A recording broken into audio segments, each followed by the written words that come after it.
Hyrule, a land filled with forests, great cities, and calm little villages. A dream world to live in. And then there's Lorule, a place filled with monsters, darkness, and death lurking around every corner. A nightmare to be in. But once, these worlds were the same. So we will compare them to see what the effects are of the Triforce, how people reacted to this, and how it changed.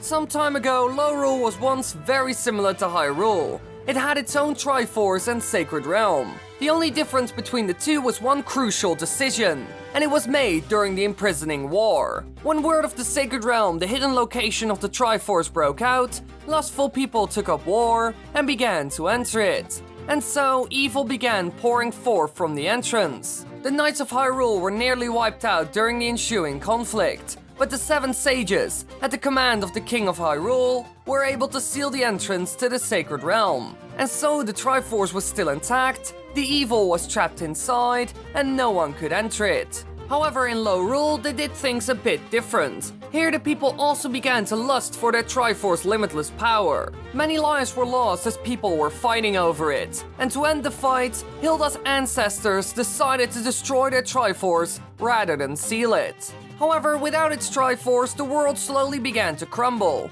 and over time became shrouded in darkness. So how did this affect the world of Lorule? Sure, the world slowly started destroying itself, but what about the people, villages, and other places? Well, let's see what's different between the two, and what happened to everyone in the world. First, the Zora. Since in Hyrule, we can find them at Zora's domain. But in Lorule, we encounter the Ku. They have webbed feet and turtle-like shells, resembling a kappa, an aquatic demon of Japanese folklore. They are the only ones seen and inhabit the old location of Zora's domain, which is now known as Ku's domain. What happened to the Zora and why are the Ku there? Well, there are actually a couple of options here. First up, could it be that the Ku are corrupted Zoras? The Triforce is gone and evil has taken over after all.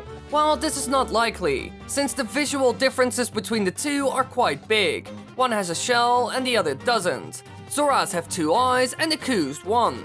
There are quite big differences between the two, so I don't really see it happening. Besides that, there are no other creatures as far as we know that changed because of the missing Triforce. Now, new ones popped up, but there are no existing ones that changed in terms of biological look.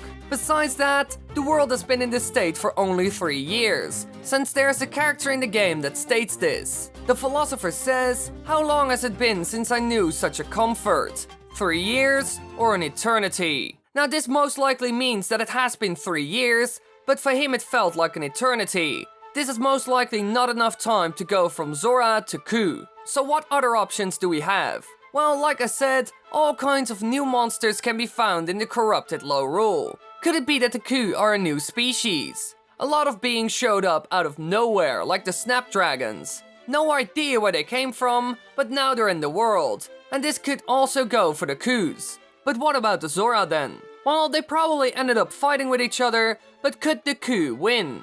Well, in terms of abilities, they are very similar. Both can swim and shoot fireballs. However, there's one crucial difference: teamwork. Auron explains why most of the Zora encountered in the game are hostile once she returns to her normal form. The reason is that the Zora consider the river their territory, and although she tells them to get along with humans, she admits that they don't really listen to her. So while they would certainly protect the river, they would most likely not work together. Not even their leader can get them to listen. It's possible that because of the land becoming shrouded in darkness, the Kus started popping up in the land. And in the end, they started fighting with the Zoras for control over the river and ended up winning and killing all the Zora. But there's one last option. However, we can't be sure about it. Could it be that the Ku are a native species to Lorule? Sure, in Hyrule they were never seen, but maybe things are different in Lorule.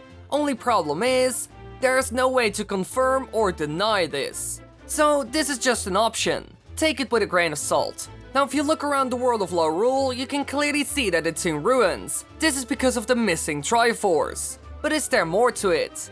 Well, the Philosopher thinks there's more behind it, and what he says is really interesting. He resides in the Lorulean counterpart of the Sanctuary, and when Link lights the torches, he remarks that it has been years since he has been exposed to light. But he tells Link that the light is useless, as darkness is prevailing because nobody honors the gods. As a result, he believes that the end of the world is near. Afterwards, the Philosopher considers whether the people of Lorule have abandoned the gods, or if the gods have abandoned the people. Now this is a really good question. The golden goddesses, the ones that created the world of Hyrule and Lorule, have helped them out before. Think of the Wind Waker. Before that game, Ganondorf tried to take over the land, and Link wasn't around to stop him. So the people prayed to the gods, and they eventually decided to flood the world in order to stop the great evil from winning. Could the people of Lorule save themselves if they would have prayed to the gods instead of giving up? Well, it depends. Clearly, they don't ask the gods for help anymore. But if they would, what would the gods do, and would they even help them? The only thing they could do is make a new Triforce so that the world would become stable again. But they destroyed the old one. So would they make a new one for them? Maybe they insulted them by destroying it. It was their gift to the world after all, and I don't think they would appreciate it. We can't be sure if the gods could have saved them, but it's surely an interesting possibility. Now for the last thing that stood out to me. What happened to the Lost Woods and the Master Sword that was kept there? Now in Hyrule it's known as the Lost Woods, and it houses the Master Sword. But in Lorule we see Skull Woods. This place is filled with huge skeletons, and no matter how hard you look, there is no Master Sword, not even anything connected to it. It's a set of haunted catacombs beneath the forest, which features numerous entrances and exits, including some that are merely hidden pits in the earth above. The two are quite different from each other. And what happened to the Master Sword? Well, it could be that it never existed in Lorule, since Master Ore can be found inside the Dark Palace, Thieves' Hideout, Skull Woods, and the Sanctuary of Lorule. It can be used to upgrade the Master Sword, and we can't find this stuff in Hyrule, so maybe they used it all to create the Master Sword there. And in Lorule they never made it, and that's why you can still find it there. Now of course this must have happened long ago when they made the Goddess Sword, which became the Master Sword. Another option is that the Master Sword was located in a completely different place, or that it was later on moved. However, there's no proof for this at all. It's just an option, so keep that in mind. Now what happened to the Lost Woods? How did that change into Skull Woods? Well, most likely because of the many undead that roam the forest, and this actually increased by an insane amount. When you meet the Lorulean version of Dempe, he explains that it was once a gravekeeper, but there are no more graves.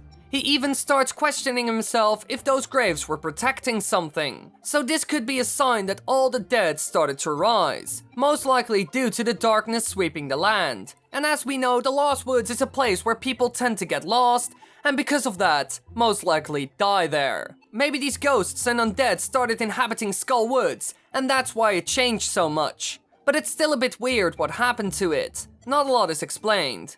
As you can see, some weird things happened to Lorule after they destroyed the Triforce. People started to stress and think about the effects of their choices. Some areas and races completely changed, but sadly enough, a lot was never explained, and even I couldn't find an answer. So some things will remain a mystery. Hey there, be sure to check out my Twitter, Instagram, Discord server and Twitch. We do all kinds of fun stuff there, so be sure to check it out. Thanks for watching everybody, I hope you enjoyed. Be sure to hit that subscribe button because we're really close to 100k. Whoa, we're almost there. Oh my god, it's gonna be a great party.